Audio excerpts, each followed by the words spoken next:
Yom Shlishi Bezrat Hashem, Yud Gimel Shvat. On est à 2 jours de Tou Bishvat. Le jour Bezrat Hashem d'aujourd'hui, c'est Tou Bishvat. On découvrira un petit peu ensemble, parce que c'est vrai que j'ai un petit peu feuilleté juste avant de venir sur le sujet.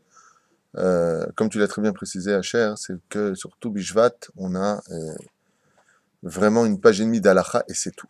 Alors, je te le dis dès maintenant, la majeure partie des commentateurs, comme le Ben Ishraï, comme d'autres livres, le Chida Kadosh, nous font des comparaisons constantes entre l'homme et l'arbre. Et on verra de quoi est-ce qu'on parle, Bezrat Hashem, si on fait un petit peu le sujet. Quoi qu'il advienne, en français, nous sommes donc mardi 14 janvier, Bezrat Hashem. Sans plus tarder, nos quelques halachot et on commence notre shiur. Alors, la question qui est posée ici au Rav Ovadia est la suivante. Si donc on est sur un Arochev et Baofanaim, bien entendu, en remerciant tous ceux qui nous soutiennent par PayPal, Bezrat Hashem, je sais combien on a besoin de leur aide pour payer tout ça, voilà. Donc merci à vous et que ce shiur vous soit dédié. Aorechev Baofanaim, Rachaim Litlot Sakit, et aussi par chèque, parce qu'il y a des gens qui ont envoyé des chèques ici, Bezrat Hashem. Donc eux aussi je les remercie, pour ne pas qu'il y ait de Efa va Efa. Est-ce qu'on a le droit d'attacher Bikitour à son vélo? Vous savez, quand on prend un vélo, donc on a un guidon, donc on pourrait prendre des livres de Kodesh, un sidour, cette filine, on les met dans un sac, et puis on l'accroche comme ça. Et donc quand on roule en vélo, le sac il se promène à droite et à gauche. On a l'impression qu'il y aurait qu'une espèce de zilzoul, de dénigrer la mitzvah. Est-ce que ce serait permis ou pas? Ou bichlal, encore pire, de le mettre derrière, là où ça soit en général les gens. Est-ce que je pourrais mettre là-bas mon sac? Vous savez, on a une espèce de trappe sur laquelle on va... Hein? Non, un box c'est déjà une caisse. On parle juste du... Un truc comme ça là, d'accord? Où ça coince. Est-ce que je pourrais mettre là-bas mon sidour, si bien sûr je sais qu'il ne tombera pas? Qu'est-ce que vous dites, vous? Oui. Oui. Ouais. Parce que c'est pas la kavana, il n'y a aucun kavana de zilzoul, là, c'est juste un transport. Donc Non, je comprends ce que tu veux dire. Juste une question de transport. Bon, la réponse pour préparer de temps est oui, on a tout à fait le droit que ce soit sur le guidon ou sur derrière. Moutar, litlot, filin, vesifri kodesh, amunachim, besakit, aliadit, en beze shumbaya, même derrière, il n'y a pas de problème de le faire, il n'y a pas de notion de zilzoul. Mais malgré tout, on a l'habitude de dire, par exemple, quand tu viens et que tu es à la synagogue, la majeure partie des gens, quand ils se lèvent pour aller quelque part, s'ils n'ont pas de dalpak devant eux, s'ils n'ont pas de, comme j'ai là, qu'on appelle ça, de petites tables devant eux, ils posent leurs livres, comme par exemple ici, ils le posent sur la chaise. Et ça, c'est pas bien de le faire. Pourquoi? Parce que là-bas, tu déposes ton fessier. D'accord? Et donc, qui plus est, dans les sidourim, tu as devant et tu as derrière. Derrière, le kaddish, souvent. Alors, tu poses le nom d'Hachem là où tu as posé ton fessier. Donc, en général, qu'est-ce qu'on fait? Sur la chaise, donc elle est comme ça, la chaise, on pose le livre comme ça, contre le dos. Et on ne pose pas le livre sur la chaise même. C'est pas très poli, c'est pas convenant. Alors, je vais me dire, attends, est-ce que c'est une halakha ou pas une halakha? Al-Zeneemar derech eretz kadma la Torah. Savoir vivre, même s'il y a des choses qui sont permises à la halakha, il faut éviter de le faire. C'est-à-dire que si même ton vélo, tu l'as, et que tu as ton sac, et que quelqu'un part en voiture, donne-lui ton sac et te l'amène. Tu n'es pas obligé d'avoir sur toi. S'il n'y a personne, tu peux le prendre, il n'y a pas de problème. Donne toujours ce qu'il y a de mieux à la Torah. Ce que tu n'aurais pas voulu qu'on te fasse si tu avais été à sa place, ne le fais pas. Aïmoutal, Leishan al-Gabé, Sefer Kodesh, non. On n'a pas le droit de s'adosser contre Stam, en Leishan al-Gabé, Sefer Kodesh, et là, Imken, sauf si bien entendu, c'est pour étudier la Torah. Comme par exemple aussi des fois des gens se reposent contre l'armoire du Haron à Kodesh. Vous savez qu'il y a là-bas le Sefer Torah, ils se posent le dos comme ça souvent ici, on voit ça, et donc chaque fois je leur dis, avance-toi un petit peu, le Haron à Kodesh c'est pas un arbre sur lequel on peut les Ishaen qui veut dire se reposer, le Shum derech eretz, de la même façon on ne prendra pas un Sefer de Torah, peu importe lequel, un livre Kodesh sur lequel on a besoin d'un oreiller, alors on va le mettre sous sa tête. C'est pour se reposer. Vadaï que c'est interdit. Mezouza shenafla me'elea haïm yevarech alea. Une mezouza qui est tombée de sa place, est-ce que oui ou non, on devra la ramasser et faire bien sûr la bracha dessus? C'est la question. Oui, non, non, oui. On la prend. Bon. Bedin talit shenafla bli kavana pasak maran shulchan aruch shechozer mevarech al pi. C'est comme c'est marqué dans Pitrei Tshuva, Sheu Adin Legabé Mezouza, Omnam Klal Viyaden ou Shesafek Brachot Lakel. Normalement, oui, puisqu'on apprend du Shulchan Aruch que si ton talit est tombé par inadvertance, il a glissé de tes épaules, tu le ramasses et tu refais la bracha normalement. Attendez, laissez-moi juste finir, parce qu'il ne faut pas le faire. Ah, J'explique ce qui a marqué. je Ensuite, pensais on qu'il fallait arrêter. explique le pourquoi il ne faut pas le faire. Ah, D'accord? Soyez un peu patient. Quand on a un croissant avec un pain au chocolat, avec un café dans les mains, on se permet de se taire. Omnam klal beyadenu chez Safek Bachot laquelle, lui croit que c'est le bistrot ici. Il vient au chiour avec son. Je crois qu'il va au collège, lui. Tu sais, on allait au collège avant. Enfin, les vous. אמנם כלל בידינו שספק אחות להקל, כיוון שיש חולקים בדין הטלית, אין לנו לברך על טלית שנפלה, ולא המזוזה שנפלה. Donc le Rav va dire répondre dans Yabia Omer, c'est que même si Rabbi Yosef Karo, même dans le Shulchan Aruch, si on nous dit là-bas, dans le Siman Chet, chez Choser Mvarer, on sait très bien que là, quand le talit est tombé, c'est la place de quelqu'un. On sait très bien que le talit, quand il est tombé, Zeblissi Ahda'at. D'accord? Donc il n'a pas voulu l'enlever, le retirer. Donc normalement, oui, on aurait dû faire la bracha. Donc, pour la mezouza, c'est pareil. Tu as fixé la mezouza, la colle a mal tenu, elle est tombée. Donc, le din du talit, c'est comme le din de la mezouza.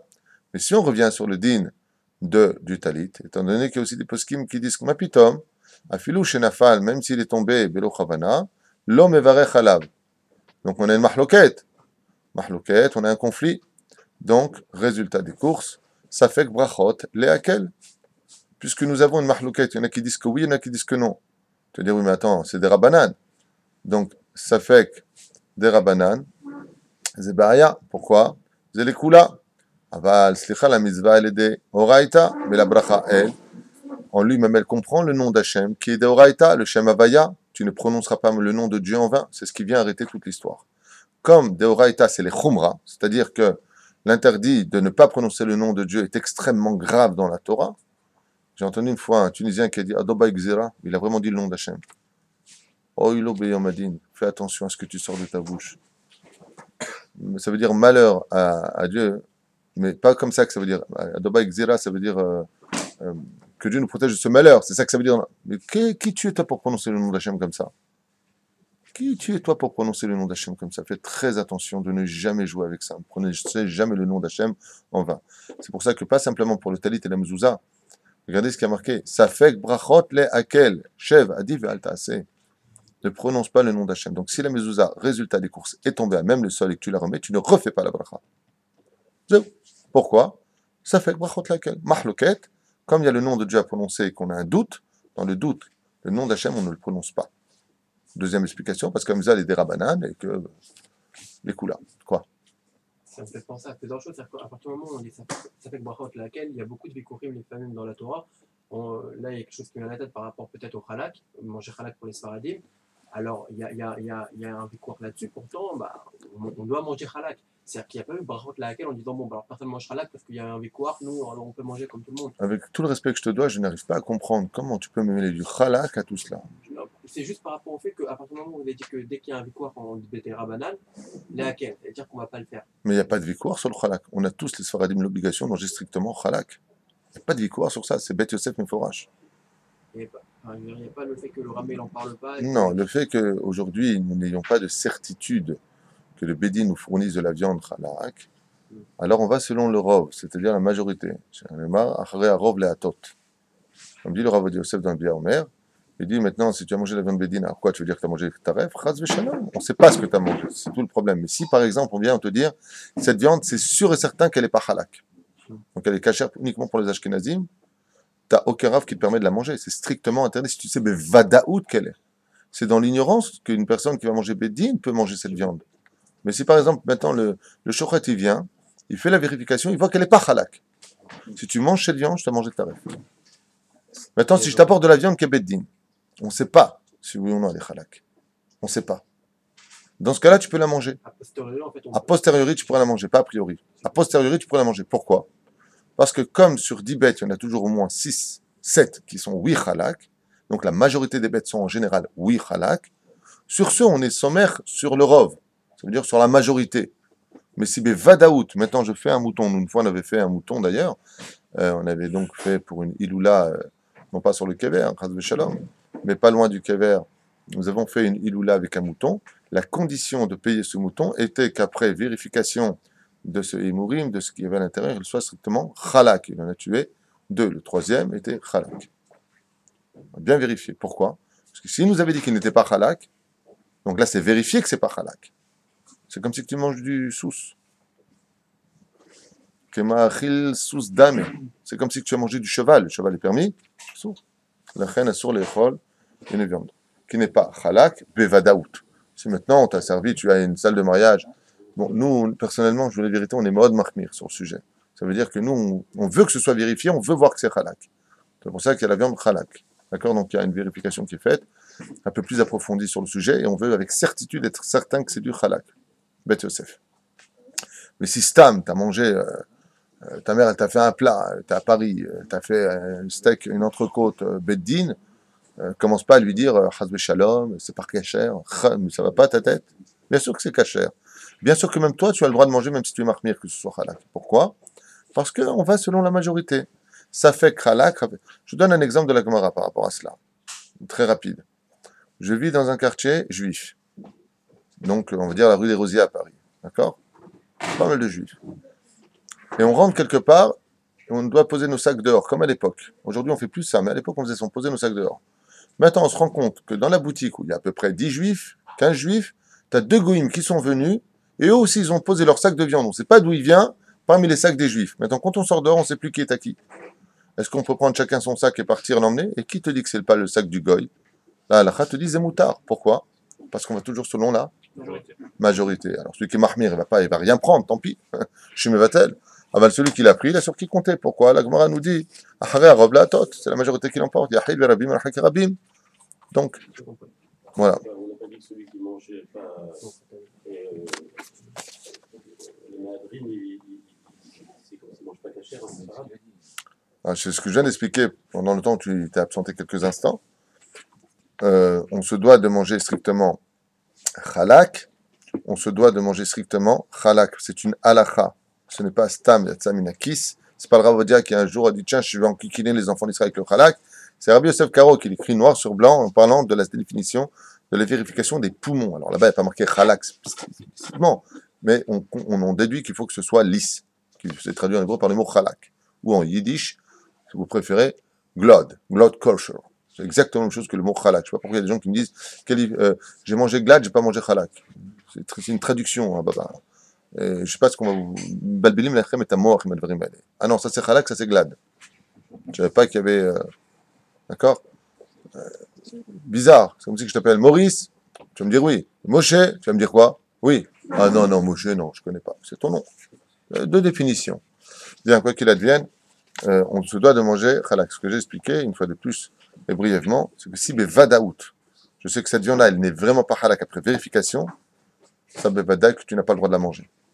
Voilà, c'est tout, c'est pas compliqué. Mais si on te sert de la viande beddin, qui n'est pas halak, ça veut dire quoi? Qui n'est pas vérifiée comme étant halak. Si cette viande n'a pas été vérifiée comme étant halak, le Rav va dire, c'est qu'on a le droit de la manger malgré tout. Malgré tout. C'est-à-dire que tu as un mariage, on t'a fait un plat, on te sert, je t'ai fait kiffer. Tu sais que c'est beddin minimum. Dans ce cas-là, c'est à toi de choisir ou pas. Mais si tu l'as mangé, tu n'as pas fait de péché. Voilà ce qu'il faut comprendre. C'est tout. Non, tu auras de vie. Dernière question et on commence notre shiur. Bezrat Hashem. Im kava et amzouza velo birer. Il a posé sa mezouza, il n'a pas fait la bénédiction. Jusqu'à quand pourra-t-il encore prononcer sa bénédiction alors que la mezouza a été déjà fixée? Alors d'après vous, combien de temps?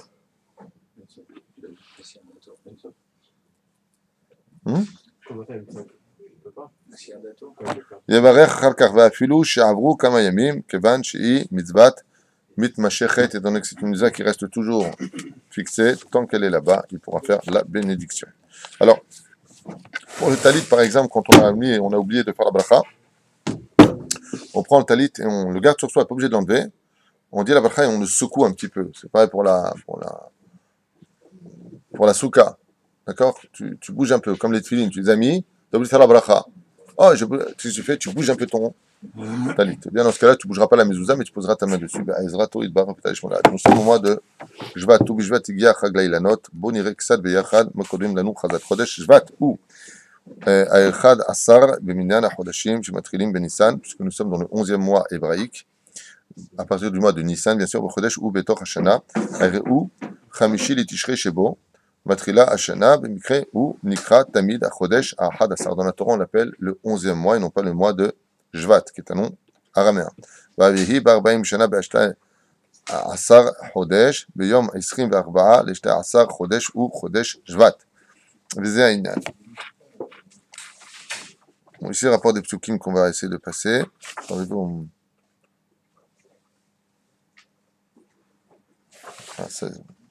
לכן אמרו חז"ל, האחרונים, משול אחד בשבט כיום מתן תורה.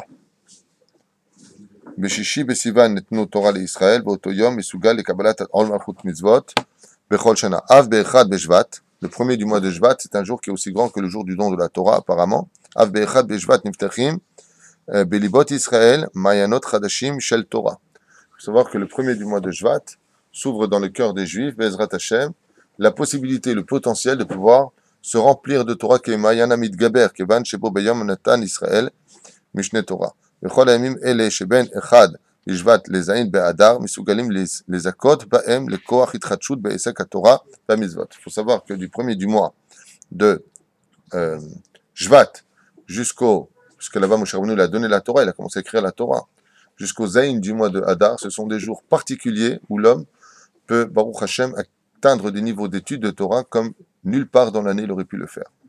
De Aleph Beshvat jusqu'au Zayin Behadar. Ce sont des jours où les cieux donnent gratuitement, d'une certaine façon, comme étant un remède, une possibilité de s'enrichir dans la Torah, de comprendre la Torah et de rentrer dans la profondeur de l'écriture, plus encore que toutes les autres jours de l'année.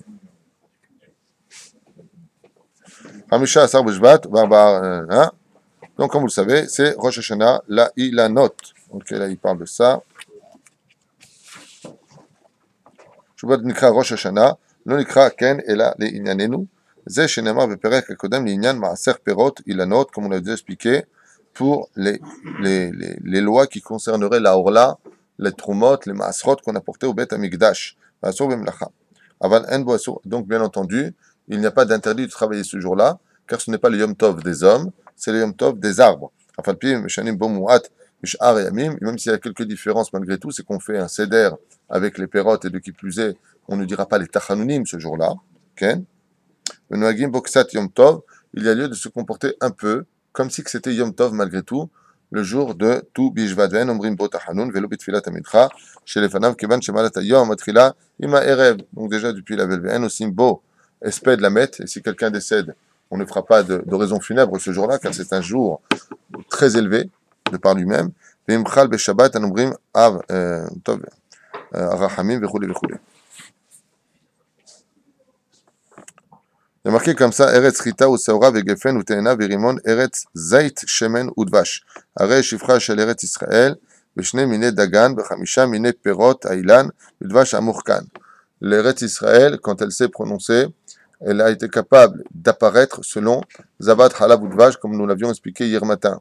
Bameh Dvarim Amurim, nous parlons des Perot d'Eretz Israël. Ou Maï Nafkamina. Pourquoi est-ce que Dafka, la terre d'Eretz Israël, Zarta, elle a eu ce mérite extraordinaire d'avoir un jour inauguratif pour ses fruits, pour la simple et bonne raison, c'est que tout comme Eretz Israël est capable de produire les Talmidei Chachamim, elle est capable de produire la volonté divine et de qui plus est le lien entre le peuple d'Israël et son créateur, donc Eretz Israël Moulida Perot, en d'autres termes, elle est capable d'apporter des fruits, une continuité à son existence. De la même façon, nous devons comprendre que l'homme qui vient, Be'ezrat Hashem, sur la terre d'Eretz Israël, Zochel et Dvarim Arbe. Bameh Dvarim Amurim. Je vous ai écrit quelques petits commentaires personnels, basés sur, bien entendu, des études que j'ai fait en parallèle, voilà, sur la raison pour laquelle nous faisons Be'ezrat Hashem, Tu Bishvat. Alors, la première chose que je vous ai notée, c'est la chose suivante. Yesh Sameach Taperot Shel Eretz Israël. Il y a lieu d'abord et avant tout de comprendre que Tu Bishvat, c'est un jour, vous êtes avec moi? Yofi. C'est un jour de reconnaissance. Vous savez que le mot merci en hébreu, on en a souvent parlé, n'existe pas. Que le synonyme le plus proche de la signification du mot merci, c'est Toda. Pourquoi Toda? Toda vient du mot Léodot, c'est-à-dire reconnaissance de dette.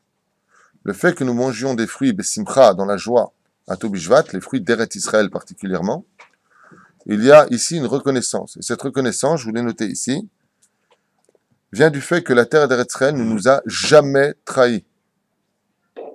C'est-à-dire que la terre d'Eretz Israël a promis qu'elle ne se donnera au niveau de sa productivité, au niveau de ce qu'elle a de mieux à donner qu'à ses propres enfants, qu'à son propre mari. Comme j'avais expliqué, l'Égypte est la mère du peuple d'Israël car elle nous a mis au monde, mais Eretz Israël, c'est la Kala du peuple d'Israël, c'est la femme du peuple d'Israël. Eretz Israël ne nous a jamais trahis. C'est-à-dire que chaque fois que les nations se sont succédées comme une colonisation en Eretz Israël, ils n'ont jamais réussi, sinon ce sera un céleste pour toujours, à faire germer, à faire fructifier l'agriculture en Israël. Israël ne s'est pas donné à eux. Au retour des enfants d'Israël sur la terre du pays d'Israël, nous avons une reconnaissance, nous avons un lien particulier sur lequel non seulement on se doit d'acheter les fruits d'Eretz Israël, mais de qui plus est, de presque, ce que je veux dire n'est pas marqué nulle part. C'est un remède très important pour ceux qui veulent comprendre la Torah que je vous enseigne. Il y a presque lieu de les embrasser ce jour-là. Vous avez mangé une pomme, tu l'embrasses avant. Lama, pomme d'Eretz Israël. Parce que cette pomme-là, de façon naturelle, de façon rationnelle et cartésienne, elle aurait dû pousser quand il y avait les Romains ici, et elle n'a pas poussé. Elle aurait dû pousser cette grappe de raisin quand il y avait ici les Yévanim, comment on les appelle ceux-là, les Grecs. Non, ils ne sont pas poussés. Quand les Anglais se sont installés ici avec toute leur intelligence, et que c'était rien d'autre qu'un désert aride, la terre d'Eretz Israël, elle a dit, je ne me donnerai à personne. Je ne me donnerai qu'à mes enfants. Donc il y a une reconnaissance le jour de Tou Bishvat sur lequel les enfants d'Israël viennent prendre avec amour, Bezrat Hashem, les fruits qui nous sont restés uniquement exclusifs pour nous, enfants d'Israël. Tou Bishvat, c'est un remède à l'amour. C'est pour ça que nous avons aussi une extraordinaire allusion qui est faite dans le mot Tou Bishvat, car le mot Tou c'est tête, Vav. Tête c'est 9, Vav c'est 6. 9 et 6, 15. Normalement, nous aurions dû prononcer Yud Ke. C'est-à-dire qu'en réalité, le chiffre réel qui se cache derrière le mot tout, c'est Yud Ke. À travers les fruits d'Eretz Israël, il y a ce que nous appelons Idgaluta de Shechinta. Il y a le dévoilement de la Shechina. La Neshika entre le peuple d'Israël passe par justement Zavat Chalavut Vash. Le lien qui nous lie à Hachem, c'est la terre d'Eretz Israël. Et par ce lien-là, ce lien se lie à Israël par Dafka ses fruits. C'est-à-dire que quand nous sommes capables de voir des fruits abondants qui nous appellent, qui disent oui, venez en Eretz Israël, vous verrez des fruits qui seront importants, qui seront gros. Comme on le verra avec Rabbi Yoshua ben Levi quand il arrive et qu'il voit ce qu'il voit de ses propres yeux, il dit mais c'est, je me rappelle plus c'est lui, mais je crois que c'est lui dans la Gemara. Il dit mais c'est quoi ces grands jvarim là-bas, c'est quoi ces énormes taureaux qui sont là-bas? Mais j'ai jamais vu ça de ma vie, des taureaux qui étaient énormes, presque comme des montagnes. J'ai exagéré, des collines.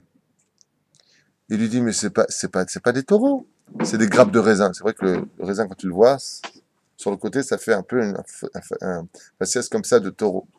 De là, vous vous rappelez que quand Moshe Rabbeinu, à la Shalom, envoyait les explorateurs, comment étaient les fruits d'Eretz Israël? Énorme. Énorme, mais énorme. Il fallait être 4 pour porter une grappe de raisin. Une grappe de raisin, 4, avec un seul raisin. La Gemara nous dit, tu pouvais remplir des tonneaux et des tonneaux, un seul raisin de vin. Et pourquoi c'était comme ça à l'époque? Parce que quand Eretz Israël veut son mari, elle veut s'unir avec lui, si vous comprenez bien ce que je suis en train de vous dire, oui, eh bien, elle donne le meilleur d'elle-même, elle est juteuse, elle est remplie de miel, elle est remplie d'amour. Nous avons un jour, une Hashamaïm dans le judaïsme, où il y a la rencontre des tribus, un shalom qui a été fait entre eux. Un jour d'ailleurs qui a été piqué, je vous le rappelle tout de suite par la chrétienté, le jour de l'amour chez nous, c'est quel jour? Tout Béav, tout Bishvat. Quand il y a le Yudke, quand la fête est au centre des choses, quand Dieu nous désire, eh bien, c'est toujours au centre des choses. C'est quand la lune est à son zénith. Pourquoi? Parce qu'il y a un problème entre l'Alpi Kabbalah, la lune et le soleil. Vous savez que la lune, c'est plein contre le soleil.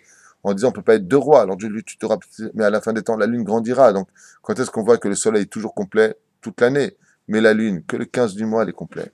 Elle est à son zénith, c'est-à-dire qu'on retourne à la création du monde, de la perfection entre le roi et la reine. De cette même façon, Ishtabach Vitale Shmonahad, les sages nous disent, tout, c'est le milieu des choses. Pour ça que toutes les fêtes juives ont lieu le tout. Toutes les fêtes juives. Pessah, Dieu est venu sortir par amour de l'Égypte. C'était le 15 du mois, Yudke. Donc le tout, Benissan. Oui, Yerushalayim, comment ça s'appelle? Tibanevetikonen, Purim. C'est le tout du mois de Hadar, de la même façon. Parce que le don de la Torah, lui, correspond à la création de l'homme qui a été créé le 6e jour. C'est une bonne question, Shalosh Regalim. Sukkot aussi, c'est le tout du mois de Tishrei. Alors, dans ce cas-là, pourquoi Sukkot non? Rachid explique. Il dit parce que si Dieu aurait mis la Torah au 15e jour du mois, alors ça aurait voulu dire que nous serions dépendants d'une situation dans les astres. C'est-à-dire que le soleil et la lune soient les deux au même niveau.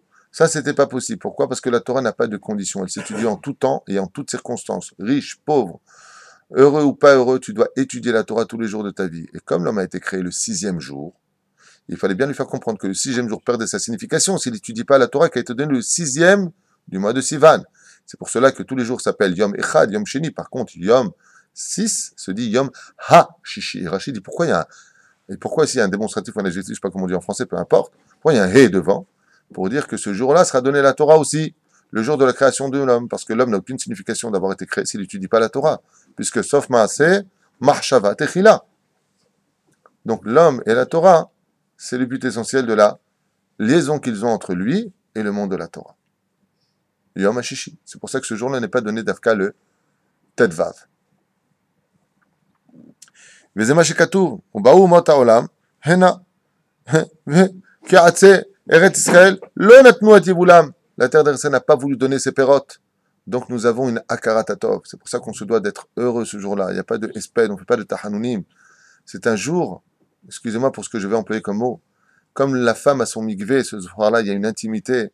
De la même façon, le peuple d'Israël doit fêter l'intimité entre lui et les fruits d'Eretz Israël.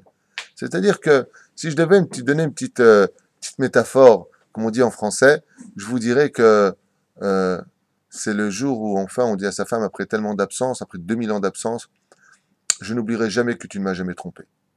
Donc on a cette intimité de manger les fruits d'Eretz Israël. Comment est-ce qu'on les récompense? Une femme, dit la Gemara, ça se récompense avec une belle robe ou un beau bijou. Les fruits d'Eretz Israël, eux, ce qu'ils veulent, c'est s'élever. Donc comment est-ce qu'on les embrasse? Vous avez tout compris, en les bénissant. Quand tu fais la bracha sur les pérotes, tu lui as acheté son bijou.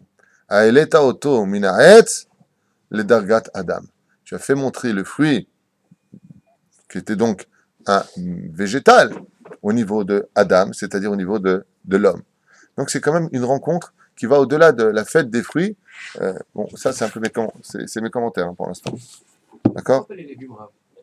La malo, tochon? Ah, c'est pareil, quand vous parlez des fruits, ça comporte aussi des légumes. Dans l'absolu, je vais te dire quelque chose. La terre d'Eretz Israël n'a pas donné ses fruits. Il n'y a pas marqué les légumes.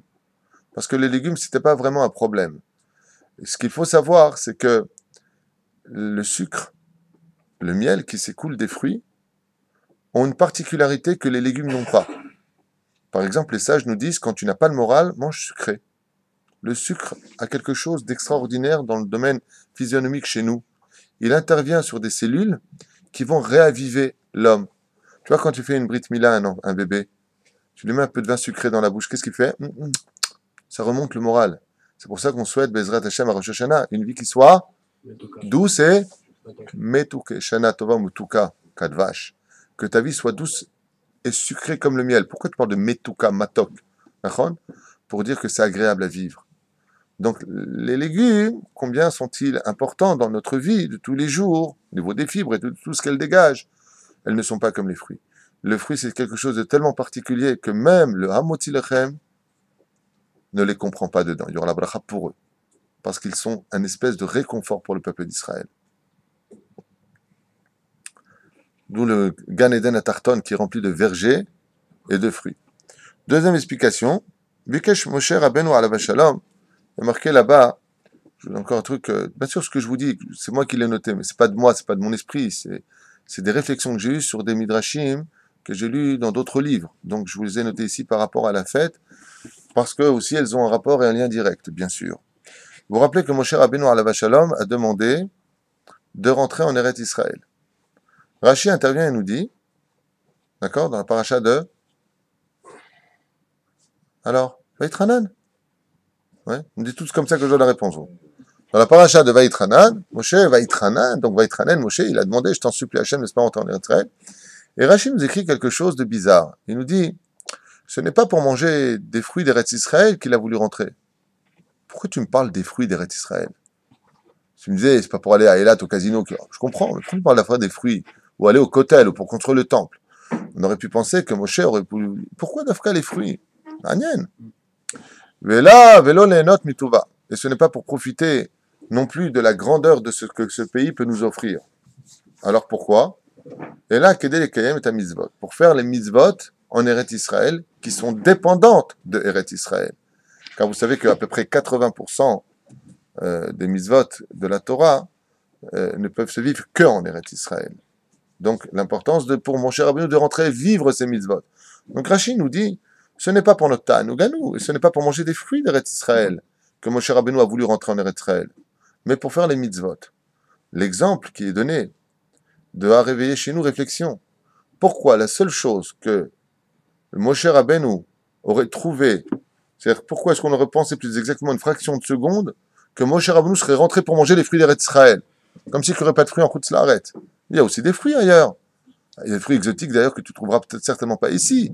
Tu amèneras comme la noni. Bon, c'est pas spécialement bon, mais ça se trouve dans les îles comme Tahiti ou Haïti. C'est de l'hébreu. La reine Mouzar, c'est même bizarre qu'on nous parle des fruits. Et là, ce que vient nous enseigner dans le Sod des choses Rashi Akadosh, ce qu'il vient nous dire ici, c'est que Moshe Rabbeinu était attaché à une particularité, c'est de donner de la douceur à Dieu, à Akadosh Baruch Hu. Je m'explique. Étant donné que les fruits d'Eretz Israël à Toubishvat recommençaient leur nouvel an, il fallait donc prélever les Maasrot, les Terumot, et tout ce qui se rapportait au Beth Amikdash, sur lesquels on apportait dans les paniers, les Bikurim. Comme le dit la Gemara, le monde n'a été créé que pour une seule mitzvah. Waouh, qu'est-ce qui va nous sortir encore celui-là? Mitzvah de Bikurim. Ve'aya Kitavo. Et là, arrête. Et voici que quand tu viendras dans la paracha de Kitavo, sur la terre d'Eretz Israël, tu devras prendre les fruits et les emmener chez Hachem. La Gemara nous dit sur ça, le monde n'a été créé que pour que tu emmènes les fruits d'Eretz Israël où? Au Beth Amikdash. C'est comme si c'était à toi qui pouvais, d'une certaine façon, offrir de la douceur à Kadosh Baruch Hu. Et c'est ce que voulait Moshe Rabbeinu. Pas pour manger des fruits, mais pour les amener au Beth Amikdash. Et ça ne se fait où? Qu'en Eretz Israël. C'est ce que voulait nous dire Rashi. Lo kedele chol mi perotea. Lo kedele not me'emena. C'est pas pour profiter d'elle, mais pour prendre ses fruits et les amener à Hachem. Ce qui fait que il y a une espèce de particularité à comprendre que on peut donner à Kadosh Baruch Hu une chose bien précise. Et c'est quoi ces choses?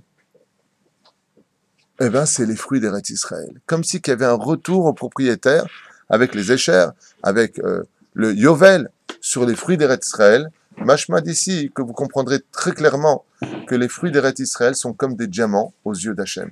Il y a une particularité aux yeux d'Hachem puisque les bikurim, ce que nous rapportions à Hachem, les fruits que nous rapportions à Hachem, le blé, donc ce qu'on vient de citer dans le verset, tous ces éléments qui représentent Eretz Israël qui ont une particularité dans leur bénédiction finale qui s'appelle Ala Michyav, Ala Kalkala, Ala Dva Perotea, Vechan Al Zaderech, toutes ces bénédictions que nous faisons après et aussi bien après, eh bien c'est quelque chose qui appartient vraiment au divin, vraiment à Hachem. Il y a quelque chose d'extraordinaire. Et d'où est-ce qu'on l'apprend? Comme je vous l'ai dit tout à l'heure, du Gan Eden à Tarton. Les Chachamim dans la Gemara nous disent qu'est-ce que le Gan Eden à Tarton? Qu'est-ce que le jardin d'Éden d'en bas? C'est un monde rempli de ruisseaux, de lait, de miel et de vergers. Il n'y a que des fruits là-bas. Comme si qu'il y avait une douceur particulière dans ce qui s'exprimera à l'intérieur de cela. C'est pour ça que le Etz Hadat, si vous vérifiez bien, il était composé des fruits d'Eretz Israël. Il y en a qui disent que c'était du chita. Il y en a qui disent du blé. Est-ce que ça fait partie? Oui. Il y en a qui disent que c'était de la figue. Est-ce qu'elle est citée? Tehena. Oui. Et il y en a qui disent que c'était du raisin. Est-ce qu'il est cité? Oui. Donc la connaissance du bien et du mal se reproduit d'Afka dans quoi? Les fruits spécifiques symboliques d'Eretz Israël. Et si vous regardez bien les autres, prenons l'olive, qui représente la spiritualité la plus absolue, de l'amertume à la douceur. Donc on voit ici comme une espèce de carte visite d'Hachem à travers justement une chose symbolique en Eretz Israël, c'est quoi? Les fruits. C'est pour cela que le prophète nous dit, si tu veux un signe flagrant que le Mashiach sera parmi ta génération, regarde si en Eretz Israël, les arbres ont produit leurs fruits. Si c'est le cas, c'est que Mashiach est là. Est-ce que c'est le cas? Oui. Oui. Donc il est là, il attend de se dévoiler. Stéphane, il attend, il va se dévoiler. Alors ça va être une nouvelle qui va être qu'on va continuer après la Géoula, Bezrat Hashem. Mais absolument. C'est marqué dans le Rambam. On apportera les bikurim, on continuera à faire les korbanot. Nachon, Nachon, Sodek. Aval, vous verrez que la différence, ce sera énorme. On prendra des crabes de raisin à 3. D'ailleurs, je ne sais pas si vous avez remarqué, mais Eretz Israël est le pays qui exporte le plus ses fruits au niveau relatif Cadeau, hein. dans le monde entier. Tous les pays nous haïssent, tous les pays nous détestent, ils veulent qu'on passe par d'autres sociétés à Chypre pour cacher le nom de Carmel, mais tout le monde raffole des fruits d'Eretz Israël. Surtout les oranges, partout. Les oranges, les pommes, les bananes, les poires, c'est une chanson. La reine, les fruits d'Eretz Israël sont prisés par tout le monde parce qu'ils ont une particularité. Les Chachamim nous disent que celui qui veut manger une vraie pomme, il mange une pomme d'Eretz Israël. Celui qui veut manger un vrai fruit, le goût originel, il doit manger le fruit qui est en Eretz Israël. Les autres, en Chutz Laaretz, ce sont des copies. C'est des copies au niveau du goût de ce que produit Eretz Israël. Et vous savez pourquoi? Parce que dans chaque fruit en Eretz Israël, il y a une étincelle divine. Lo pachot velo yoter. Ce qu'il n'y a pas en Chutz Laaretz. Il y a quelque chose de spirituel, de protégé, de caché dans les fruits d'Eretz Israël. Une particularité, un tampon divin dessus. Bon, après, ils ont mis Madine Palestine. Alors, par contre, ça passe très très vite en France, vous comprenez bien. Marchem. Tout Bishvat, Aliede Perot, chez l'Eretz Israël. Ah, il y a encore une chose que j'ai lue d'ailleurs, qui m'a beaucoup choqué, c'est qu'en réalité, Eretz Israël, Tout Bishvat est aussi un rappel à l'ordre. Pourquoi il y a le fait de Tout Bishvat? Les sages nous disent parce qu'il n'y a pas de fête de Souviens-toi d'Israël.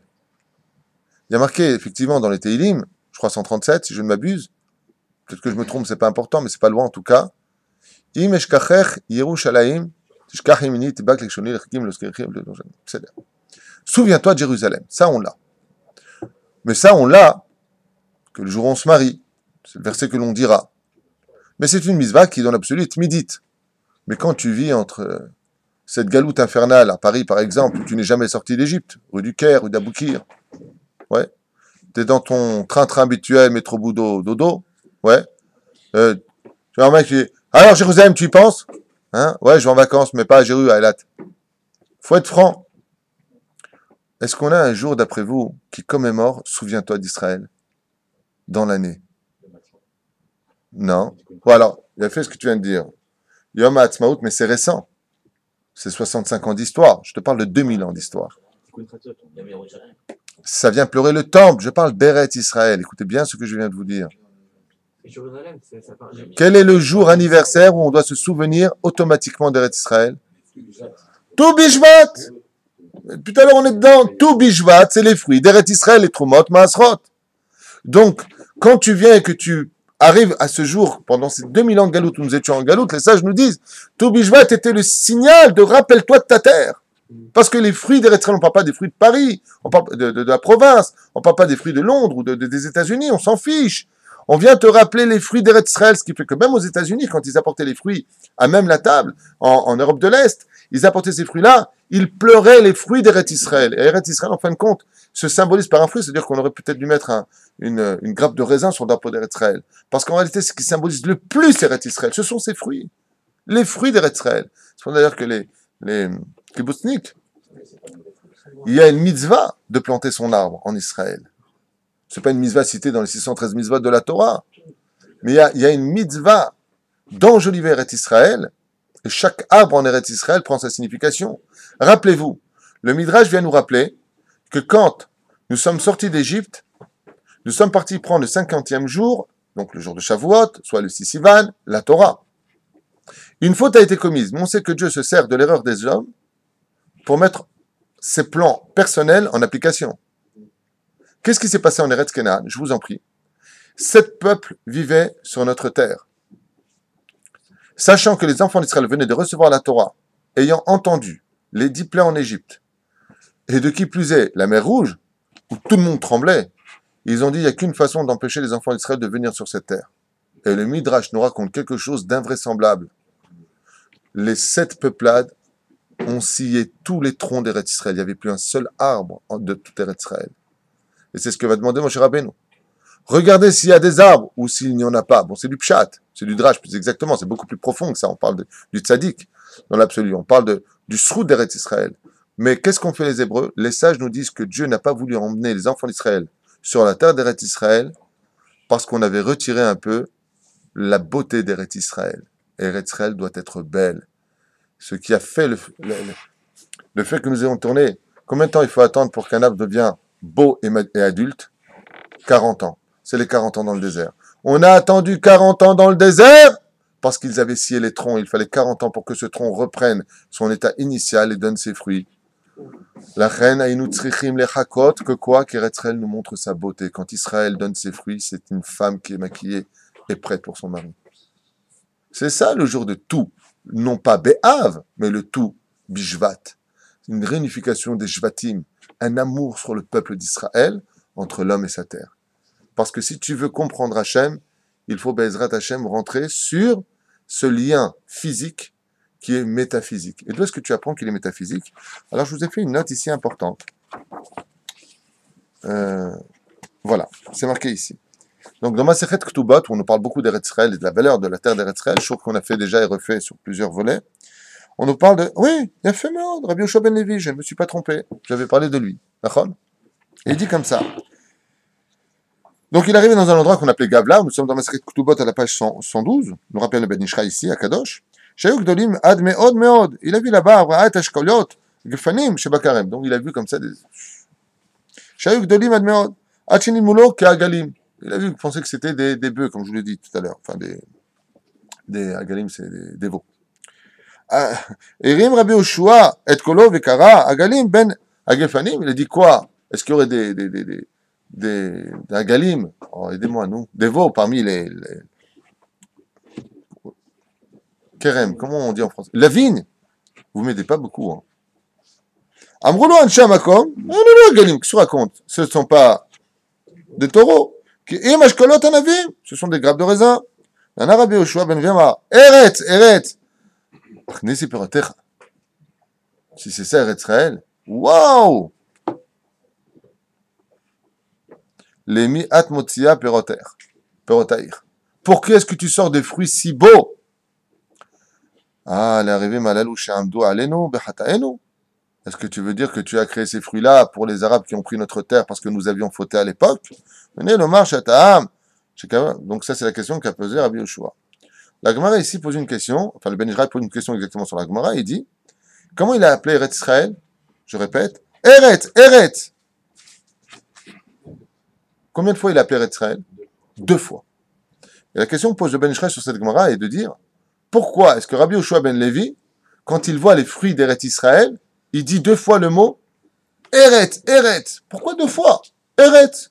Est-ce que tu veux dire que tu as donné tes fruits parce que nous avons fauté à eux? C'est la question qu'il posait.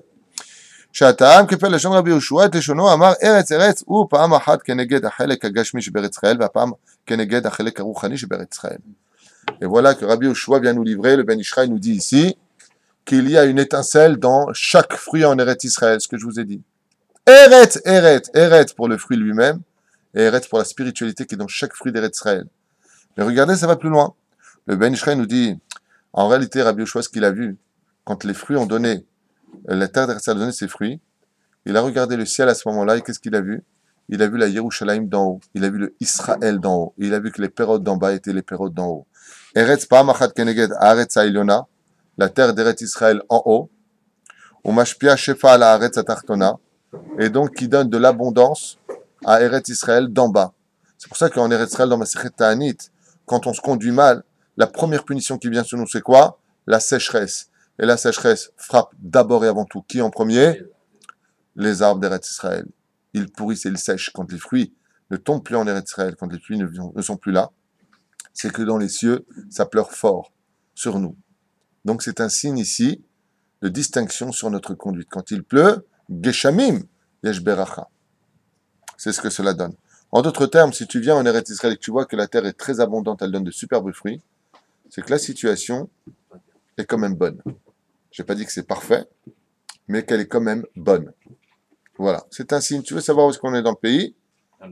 Voilà, va voir exactement les fruits d'Eretz Israël, c'est un signe. Et je vous dis la vérité, hein. Blair Yenara pour nous, vous allez dans les supermarchés israéliens, vous avez des fruits dont on dirait des miroirs. hybrides partout. Alors certainement qu'ils sont lavés, cirés, tamponnés, j'en sais rien. Peu importe, mais ils sont beaux les fruits d'Eretz Israël. Ils sont gros et ils sont beaux les fruits d'Israël. Hein? Est-ce qu'on parle du goût? Parce que j'ai du mal à... Est-ce qu'on parle de? Est-ce qu'on parle du goût ou de l'étincelle qui est à l'intérieur? Parce que Des deux, il y des a deux. beaucoup de pays. Des deux. Tout comme le Shabbat a son épice qui est le Shabbat, les fruits d'Eretz Israël a son épice qui est Eretz Israël On lui-même. ne peut pas dire ça. Les goûts, c'est pas les meilleurs du monde. Par exemple, je vais sur la fraise. C'est en France qui se trouvent les meilleurs, la gariguette. Les bananes, c'est en Martinique. Chaque pays a son meilleur produit. Ici, c'est l'orange, l'avocat. Mais on n'a pas de... Je m'excuse de te répondre que contre ce que tu viens de dire, je peux t'amener 10 personnes qui vont te dire le contraire, et si même il y a des gens qui ne te le disent pas du tout. C'est là, je t'emmerde.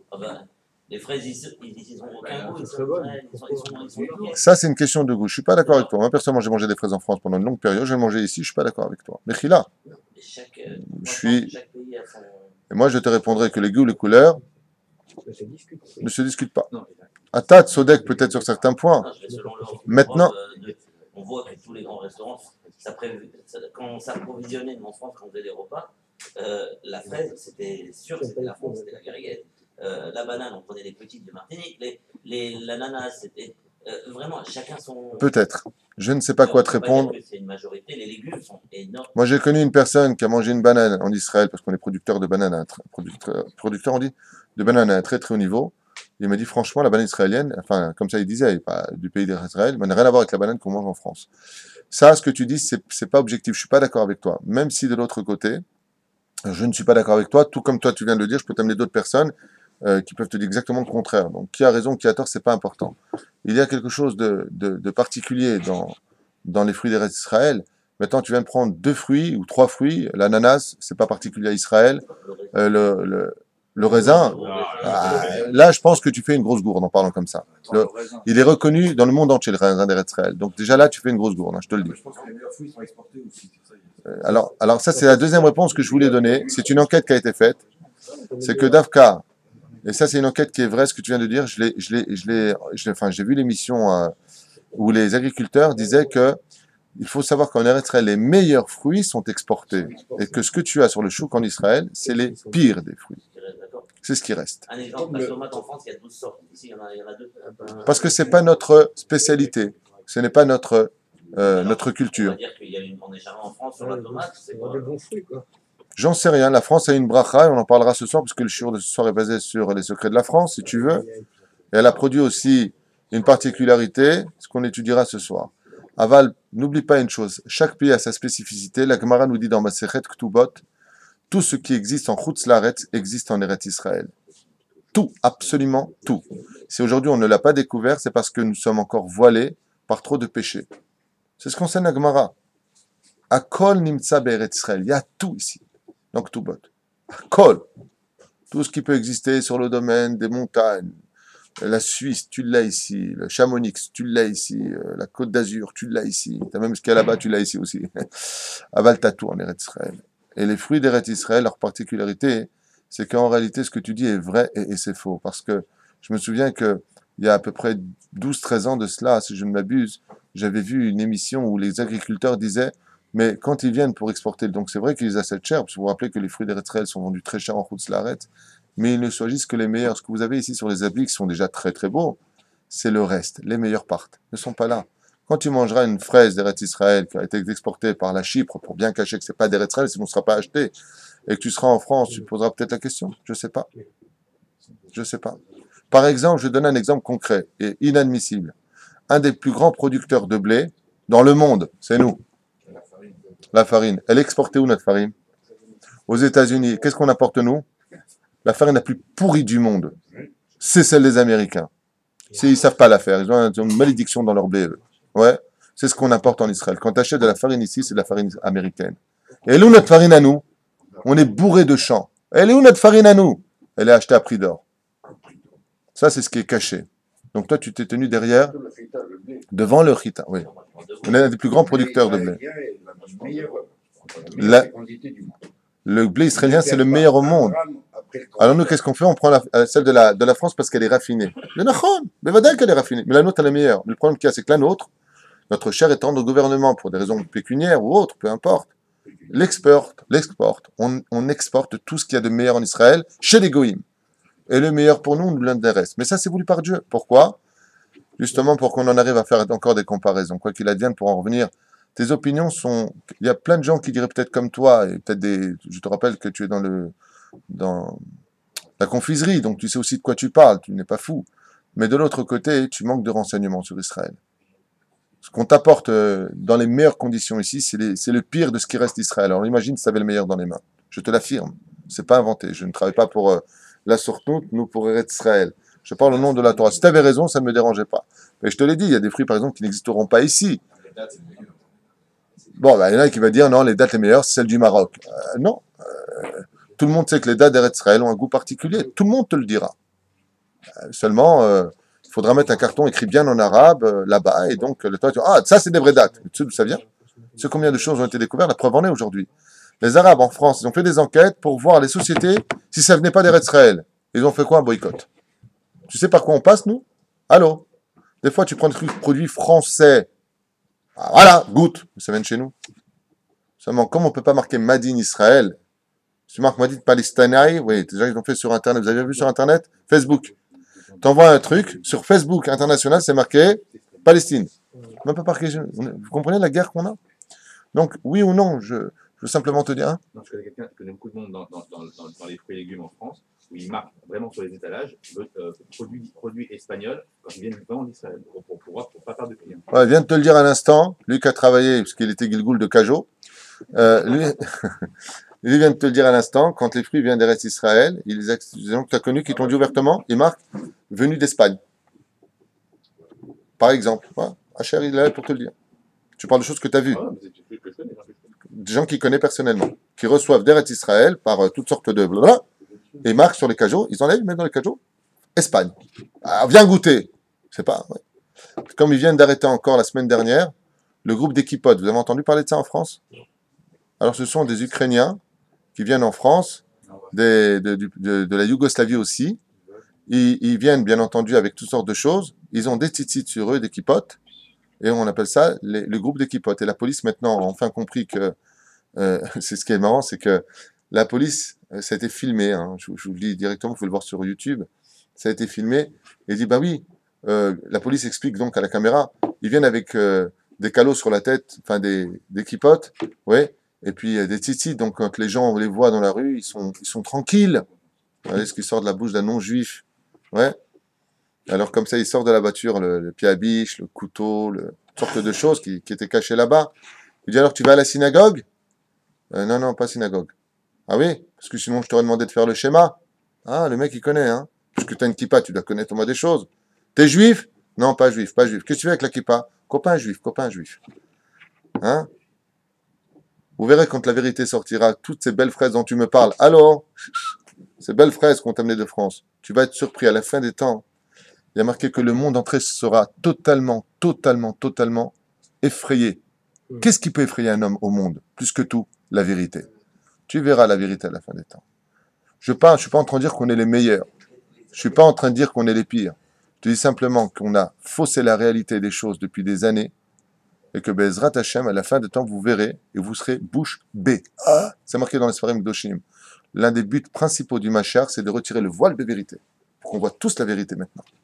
Et là, tu vas être surpris en disant, hop, hop, hop. Si la Torah nous dit que les fruits d'Eretz Israël sont les meilleurs, Dieu sait ce qu'il fait, c'est lui qui donne. C'est pas pour rien. Maintenant, les goûts et les couleurs. Moi, je connais quelqu'un qui mange un concombre en France. Il me dit, ah, super bon. Moi, j'ai goûté un concombre. J'ai dit, ben, je vais le goûter. C'est de l'eau. Ici, les concombres, c'est des vrais concombres. C'est ton opinion. Son opinion. Ezrat Hashem. וזה העניין. טוב.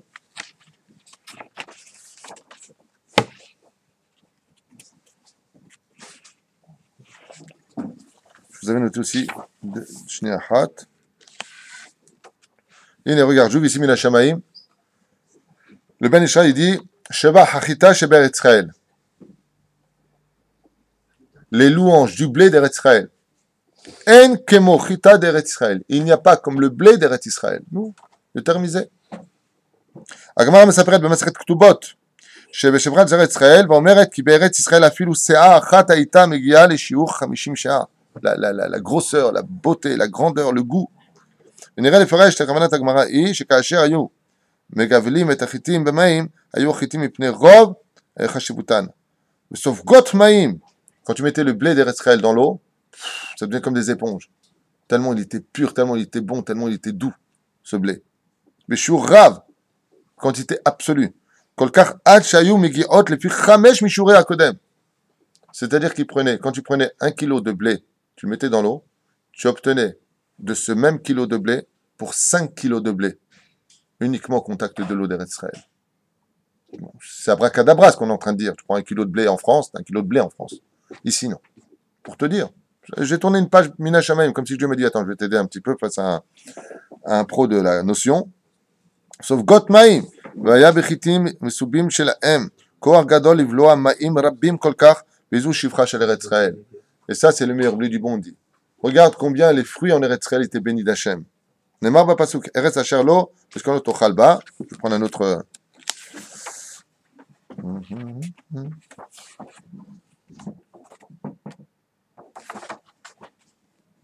Ici, une fois de plus. Asher Azon, parce qu'on est au Chalba, Lechem, Lo Tersach Ba.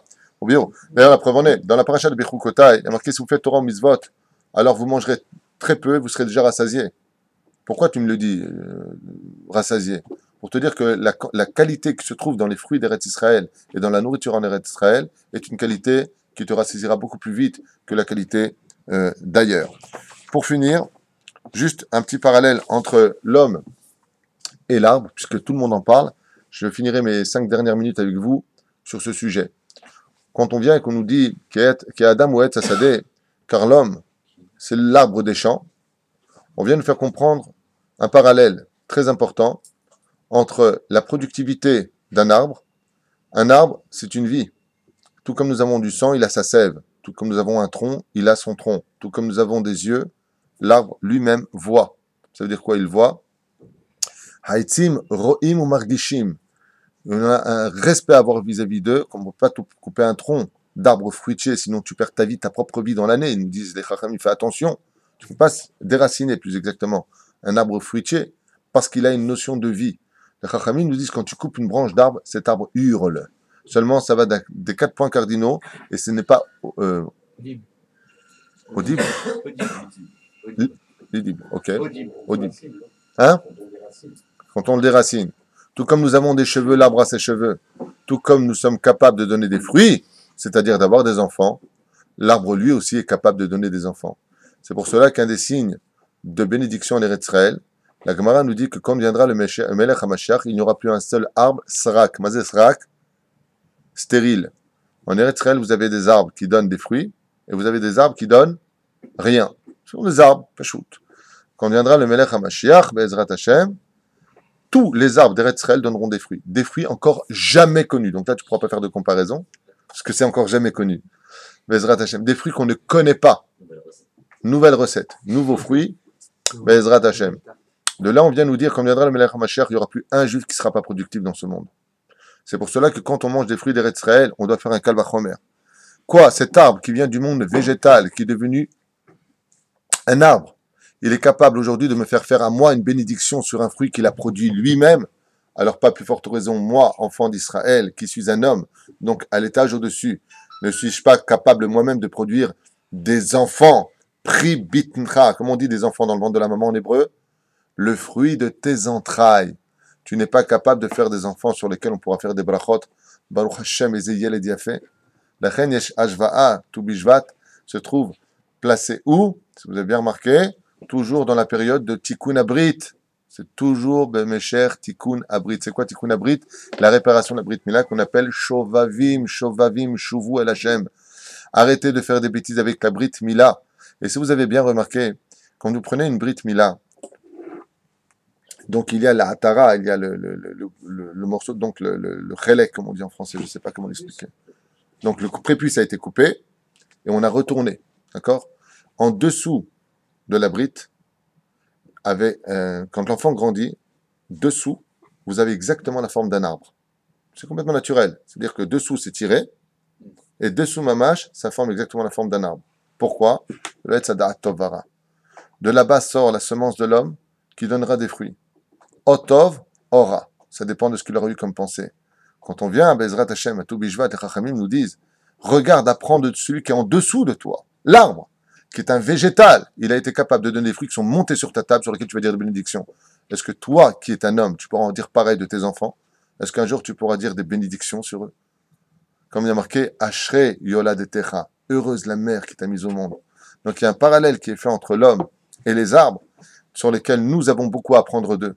Les arbres, quoi qu'ils fassent de leur vie, ils se tiennent, ils grandissent, et ils ne cessent jamais de grandir. Ça monte, et ça monte, et ça monte. Et ils se carapacent, et ils donnent des fruits. En leur saison, ils savent attendre. Est-ce que toi, tu sais faire la même chose? Un temps pour le temps d'études, un temps pour le travail? Est-ce que tu es capable de t'occuper de tes fruits? Est-ce que tu es capable de les laisser grandir de par eux-mêmes? Vous avez remarqué encore autre chose. Quand tu veux, Bezrat Hashem, quelque chose d'incroyable. Je vous ai dit tout à l'heure que le corps humain ressemblait à un arbre, on est bien d'accord? Ouais.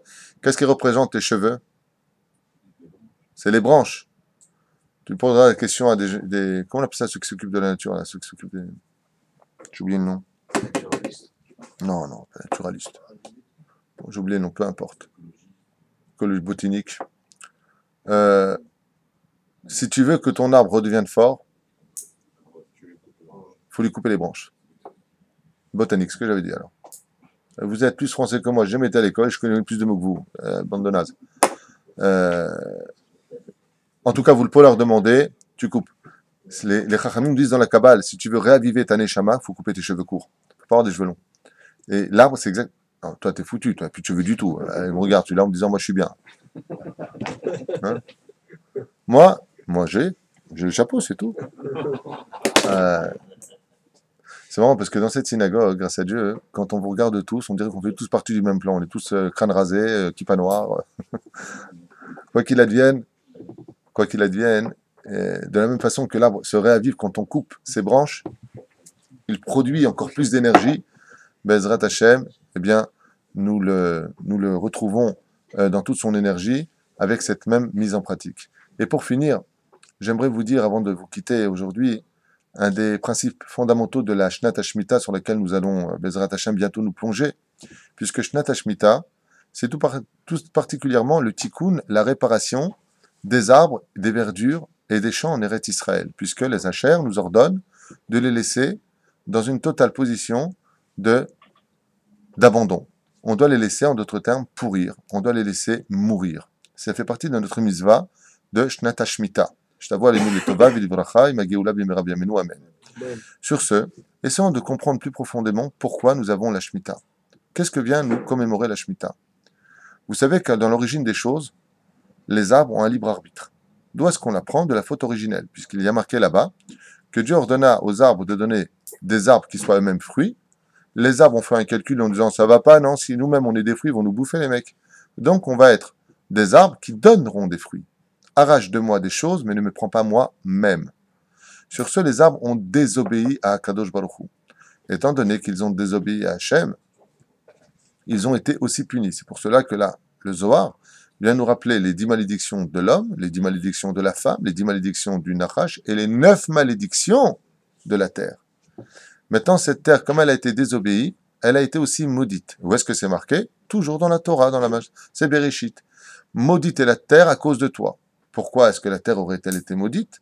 Pour la simple et bonne raison, c'est qu'elle a donné une ouverture à Adam Arishon de comprendre qu'on pouvait nous aussi désobéir à Dieu. Car tout comme les arbres ont désobéi à Dieu, ainsi l'homme s'est rendu compte qu'on pouvait aussi désobéir à Dieu. Alors il a commencé à désobéir à Dieu. La terre a été maudite. Et dans sa malédiction, alors que dans son origine il a dit, la nature aurait dû être le témoin oculaire pour chaque juif que le Shabbat est réalité. Comme par exemple, nous n'avons plus qu'un vestige dans le monde qui s'appelle le fleuve Sabbation, qui déferle des rochers toute l'année, tous les jours de l'année, pardon, mais qui le Shabbat, les rochers s'arrêtent dans l'air. Se trouve dans l'Inde profonde, je ne sais pas exactement où, j'ai lu un commentaire sur cela. En tout cas, le Talmud, Rabbi Akiva enseigne qu'il reste un dernier vestige de la nature comme étant Shomer Shabbat, c'est le fleuve Sabbation. T'y crois pas, qui vivra verra. Quand on n'a pas de preuve aujourd'hui concrète devant nos yeux, la Emouna devient notre preuve. Donc ceux qui ont de la Emouna, ils y adhéreront, ceux qui n'ont pas d'Emouna n'y adhéreront pas. Pour que nous finissions très rapidement cette parenthèse importante, c'est que les arbres eux, en d'autres termes, continuent aussi, dans leur malédiction, à ne pas respecter le Shabbat. Ils ne respectent pas le Shabbat. Et donc, combien nous avons de Shabbat dans une année? On va dire 52, 63, 60, 52, 54, je ne sais pas, en moyenne, dans l'année. On est bien d'accord? Donc, si je fais le nombre de calculs de 4 Shabbats par mois, ou 5 Shabbats par mois, fois 54, ça te fait à peu près combien? 365 jours sur 7 ans de Shabbat qui n'ont pas été respectés. Faites le calcul. On est bien d'accord? Tu as fait le calcul? Ok. Ben faites votre calcul et vous verrez que vous aurez exactement 365 jours de Shabbatot sur les 7 années que nous avons eues, où le Shabbat n'a pas été respecté par la nature, qui, dans l'ordre originel de la création du monde, aurait dû respecter le Shabbat pour bien montrer que le Shabbat est honoré par la nature des choses, par les animaux, par la verdure et par les arbres. Donc, comment est-ce que nous faisons le tikkun des arbres? Eh bien, c'est très simple. Nous allons les laisser chômer pendant 365 jours, qu'on appelle tout simplement la Shemitah. Shemitah, donc, c'est le long Shabbat de la nature, sur lequel nous allons laisser cette nature chômer, qui prend bien son expression, parce qu'en réalité, elle est désobéie à Dieu dans la création du monde, et qu'elle doit réparer ses Shabbatot. D'où Zavat Chalav Udvash, dont les Sofitibot forment les lettres du mot Shabbat, comme nous avions déjà dit, pour dire que le Shabbat est particulièrement l'énergie principale des arbres et de la nature dans ce monde quand les enfants d'Israël seront Shomer Shabbat. Alors ce sera la Géoula, non pas simplement pour les enfants d'Israël, non pas pour les nations du monde, mais aussi pour la nature dans le monde entier. Kol Tov.